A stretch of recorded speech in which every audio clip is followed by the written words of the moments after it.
For the Honourable Damien O'Connor. Thank you very much, Mr Speaker. There was some confusion over whether I was speaking on the next bill or the next speech.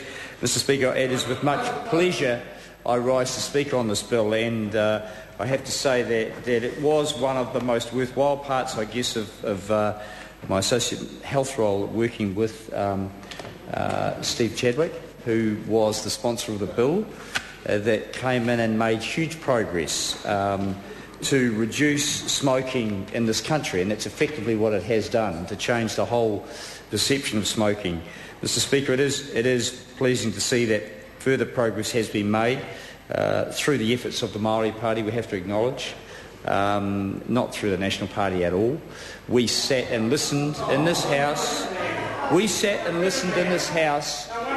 To accusations of nanny state, accusations of interference with private property rights and people's right to choose, Mr Speaker, from that bunch of people over there who I'd use the H word, but quite frankly I'm not allowed to, Mr Speaker.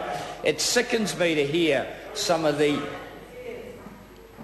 absolutely pretentious statements from people on that side of the House there who campaigned against us when we were trying to make progress on this, and absolutely slammed this previous Speaker, Steve Chadwick, for her efforts in taking up the bill that had originally been brought into the House by Tuku Morgan. Mr Speaker, we have moved on, but I think most people out there realise that this wasn't progressed because of the greater wisdom and the care for New Zealanders from the National Party. It was because of the numbers game, quite frankly, because the Māori Party threatened that they weren't going to support the National Party on other legislation, like the increase in GST, which is going to hammer people as well, because the Māori Party wanted a deal. And that was to make progress in one of the most significant areas of preventable deaths in this country and preventable harms, Mr Speaker. The very basis of OSH legislation is that every employer and employee should do everything possible where they've identified a hazard to reduce and, if possible, eliminate it. But the National Party ignored that. Only brought to the table through the threats from the Māori Party. Well, I guess we've moved on. The Labour Party and all of us here acknowledge the progress. But there is more to be done, Mr Speaker. We do need to remove displays from point of sale for tobacco, Mr Speaker. Where's the National Party on that? I haven't heard a speech saying that's the next thing we are going to do. Did you hear that from the National Party? Have they shown any vision, any care? Do they care? No. They don't care. Oh, well, the people over there squirming a little bit. Well, yes they are. You see, I'd just like to remind you, so that the lessons of history can't be... we don't repeat the same mistakes. And all the collective wisdom of the people in the House there, getting up and making these statements, good, we welcome your support for legislation that will bring to progress this when we get back into government next year. And it will be around displays, it will be around more funding for public health initiatives, it will be in areas where greater education has shown to make an effort in this area. We still have too many people dying from health. In fact, the stats around Māori women is still quite disturbing. And I know Georgina Kahuhu over there, I know she wants to support this legislation and does so with genuine commitment, unlike the vast majority of her colleagues, Mr Speaker. Our position as to say the House knows and we've spoken of, has always been and led by Helen Clark. We have to acknowledge that, going way back again, trying to get smoking banned from restaurants at first it was. Horrific, the sky would fall in.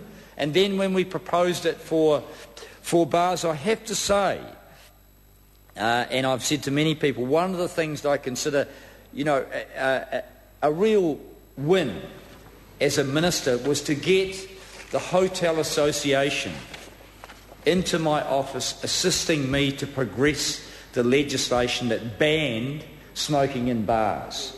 Because in the end, they saw the wisdom in moving on this. It was better for their workers, it was better for their businesses because they didn't have the cost of cleaning up, and they came in to assist us in spite of their original concern about the effect on the businesses. They saw the wisdom, we won them over, and their request was that this be applied right across all clubs as well.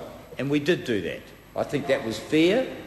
That's right, because we were concerned about, firstly, the health of the workers, and then, of course, the benefit of their businesses. Mr. Speaker, we made huge progress in that area. I don't know how many